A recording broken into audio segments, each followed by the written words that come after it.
Halo, assalamualaikum. Kembali lagi bersama kakak di Makin Privat ya. Kali ini kita akan membahas ya untuk matematika kelas 11B ya, kurikulum merdeka.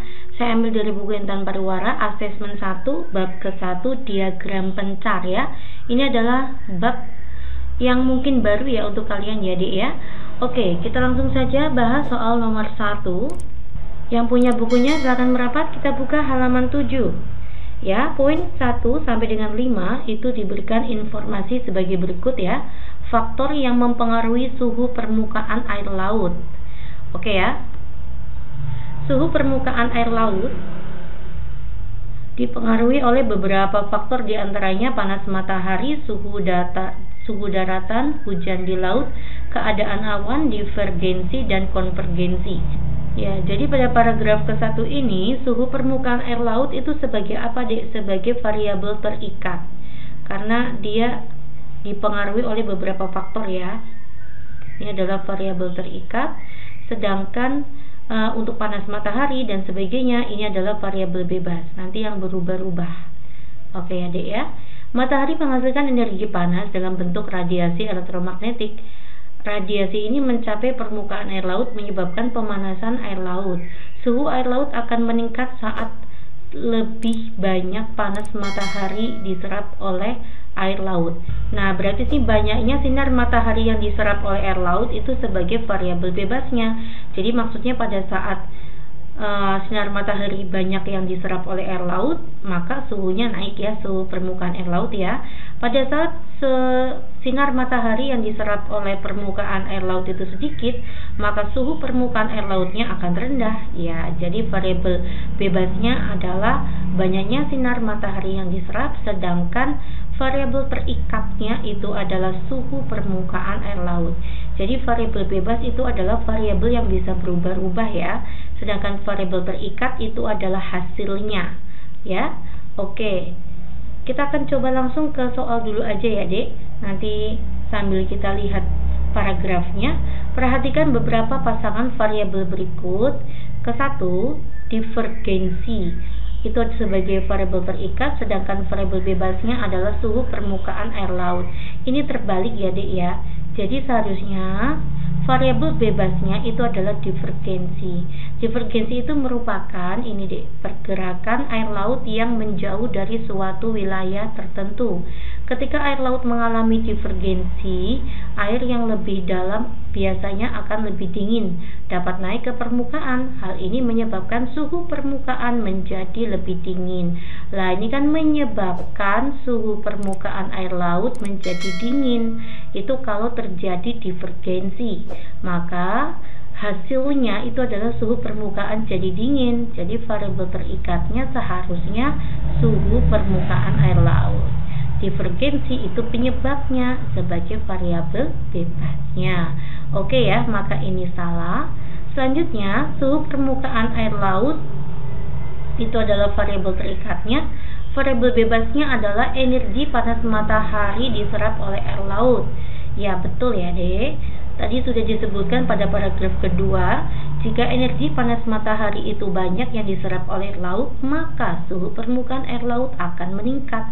Jadi ini penyebabnya, ini hasilnya. Oke ya, nomor 2 itu betul, nomor 1 salah. Kita coret saja yang 1, lalu yang ada 2-nya. Ini 2, 3, kita tinggal cek 4 dan 5 ya. Ya, kita coba cek poin 4 dan 5 aja ya, Dek. Kita lihat di sini variabel terikatnya atau hasilnya ya. Ini adalah hasil. Variabel bebas itu lebih ke penyebabnya. Kita masuk ke poin keempat ya. Ya, banyak air laut yang menguap. Nah, harusnya variabel bebasnya itu apa, Dek? Variabel bebasnya adalah sinar matahari ya. Sinar matahari. Sinar matahari yang menyinari permukaan air laut ya. Jadi semakin banyak sinar matahari, maka nanti variabel terikatnya tuh suhu permukaan air laut meningkat, sehingga menyebabkan air lautnya banyak yang menguap gitu deh. Jadi suhu permukaan air laut itu sebenarnya hasilnya. Hasil dari apa? Karena variabel bebas sinar matahari. Oke ya. Nah, jadi yang lebih tepat itu adalah poin E. 2, 3, 5. Kecerahan langit itu sebagai variabel bebas, sinar matahari yang diserap oleh air laut itu sebagai hasilnya. Adik bisa lihat nih di paragraf ini ya, Dek. Jika langit cerah ya, maka ini adalah penyebabnya, dan sedikit awan, lebih banyak sinar matahari akan diserap oleh air laut ya.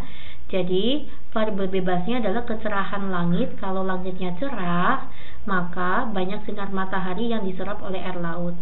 Tetapi kalau kecerahan langitnya itu rendah, artinya banyak awan, maka banyak sinar matahari yang diserap oleh air laut akan menjadi sedikit. Jadi ini variabel bebasnya, ini adalah variabel terikatnya ya. Bisa dilihat pada paragraf ini. Berarti berhubungan dengan albedo ya. Oke, semoga kalian paham. Kita lanjut ya. Ya, kita masuk ke soal nomor 2 ya, Dek. Variabel yang memiliki korelasi positif dengan suhu permukaan air laut. Korelasi positif itu artinya berbanding lurus ya. Jadi bentuk korelasi positif itu kayak gini. Ke atas itu kayak gini ya. Namanya korelasi positif. Kita akan coba ya di sini ya untuk poin A ya, seperti ini. Kita buat ya sebagai variabel Y-nya, yaitu adalah hasilnya ya, itu berarti suhu permukaan ya, suhu permukaan air laut. Oke, nah terhadap hujan di laut, ini adalah hujan di laut. Oke, jika hujannya sedikit, otomatis suhunya apa, Dek? Suhunya panas ya. Nah, suhunya itu cenderung panas. Kalau hujannya semakin lebat, maka suhu permukaan kan semakin dingin. Jadi semakin ke atas itu semakin panas, semakin ke bawah semakin dingin gitu ya. Nah, kalau hujannya semakin lebat itu maka suhu permukaan air laut itu semakin dingin ya. Ini disebut korelasi negatif, turunnya ke bawah. Ya, maka yang ada hujan di laut salah, ini juga salah ya, ini salah, ini salah. Kita akan coba ya suhu daratan. Saya akan buat di sini. Ini tetap ya untuk variabel Y itu adalah hasilnya ya. Ini adalah suhu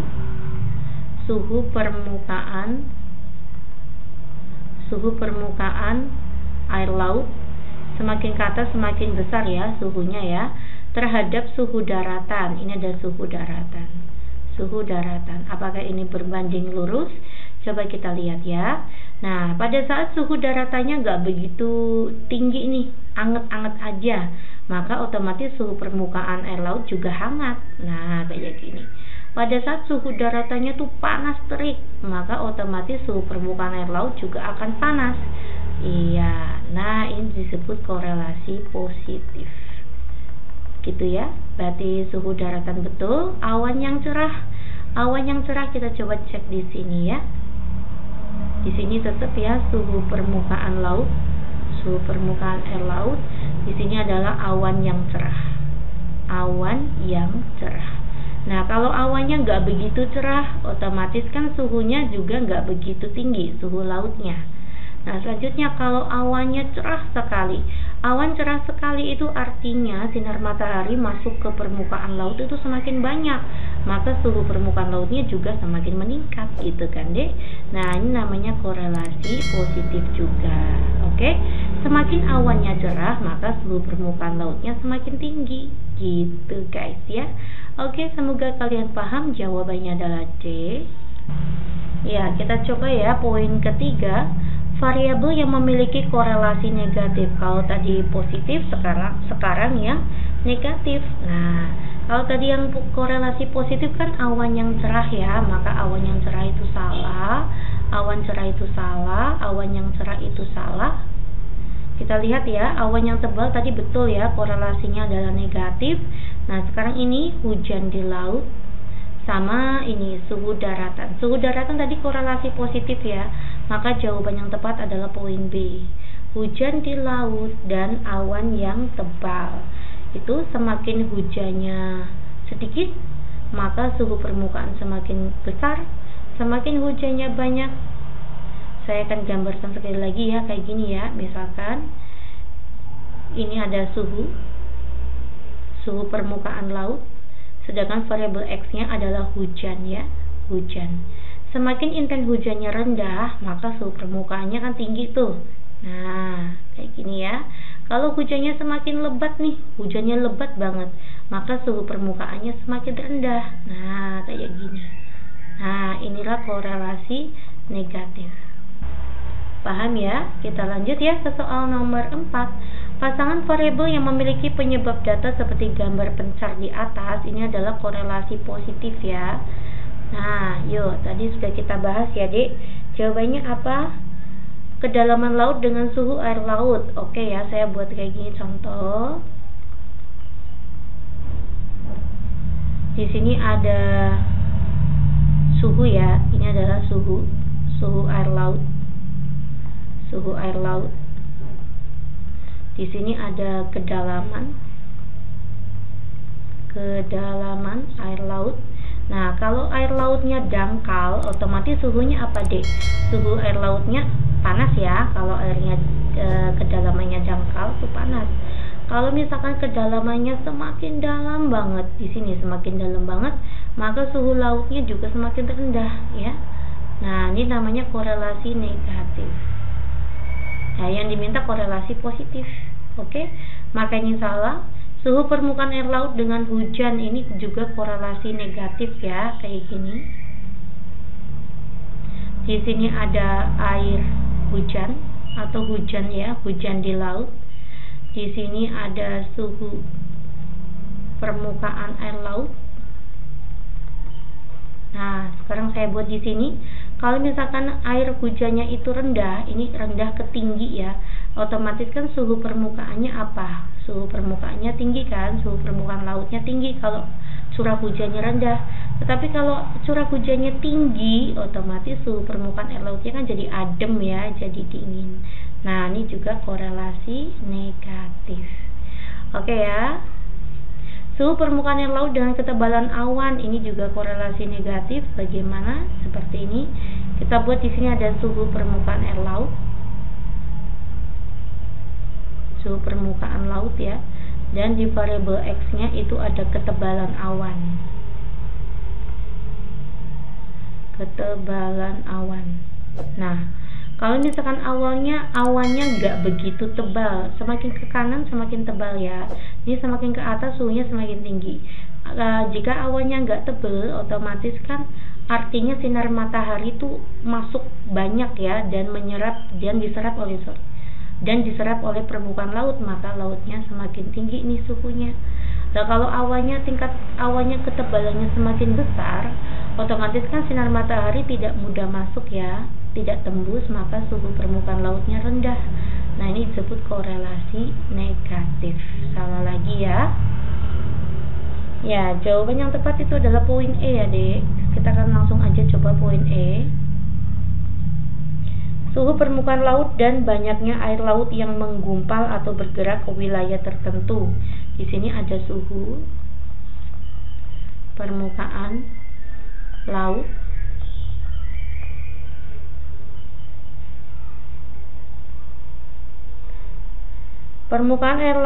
banyak air laut yang menggumpal itu disebut konvergensi.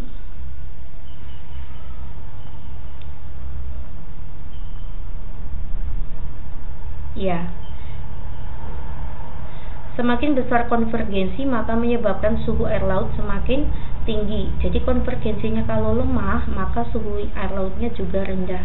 Tapi semakin besar konvergensi atau penggumpalan maka suhu permukaan air lautnya juga semakin tinggi. Ya, ini namanya korelasi positif. Ya, oke. Jawaban yang tepat itu adalah poin E. Coba saya akan bahas juga untuk poin D ya. Poin D ini adalah hubungannya suhu permukaan laut dengan banyak air laut yang menjauh ke wilayah tertentu itu disebut divergensi. Ya. Divergensi merupakan pergerakan air laut yang menjauh dari suatu wilayah tertentu. Ketika air laut mengalami divergensi, air laut yang lebih dalam itu akan naik ke permukaan sehingga menyebabkan permukaan air lautnya menjadi dingin. Jadi kalau semakin besar divergensi, ya, maka suhu permukaan air lautnya semakin dingin. Semakin ke atas semakin tinggi, semakin ke bawah semakin dingin ya. Nah, kayak gini aja. Nah, kalau divergensinya rendah, otomatis suhunya semakin tinggi. Nah, ini namanya korelasi negatif. Oke ya, paham ya? Yuk kita masuk ya ke soal nomor 5. Lah, ini diagram pencar negatif ya, ke bawah ya. Tadi mana ya, langsung aja ya jawabannya ya. Saya sudah jelaskan di poin keempat, kedalaman laut ya dengan suhu air laut. Ini kedalaman laut dengan suhu air laut. Sisanya ini adalah positif atau ke atas. Kayak gini. Ya, oke. Paham ya, Dek ya, ke atas. Ya, kita lanjut ya ke soal nomor 6 sampai dengan 10. Data bivariat yang memiliki korelasi positif. Positif itu yang naik ya, Dek. Ini negatif. Ini positif. Ini salah ya. Ini tidak ada hubungannya. Ini negatif. Ini adalah positif. Jadi yang korelasi positif itu adalah 2 dan 5. Next. Manakah yang korelasi negatif? Yang negatif ini ya. Ini negatif, ini negatif. 1 dan 4. Selanjutnya, bivariat yang tidak berkorelasi itu adalah poin ketiga. Data bivariat yang memiliki tren non-linear. Non-linear itu nih yang melengkung ya. 2 dan 4. Lanjut ya. Data bivariat yang memiliki tren linear. Ini linear, negatif, ini linear, positif. 1 dan 5. Ya, oke. Terima kasih perhatiannya ya. Semoga bermanfaat dan kalian semuanya paham. Assalamualaikum.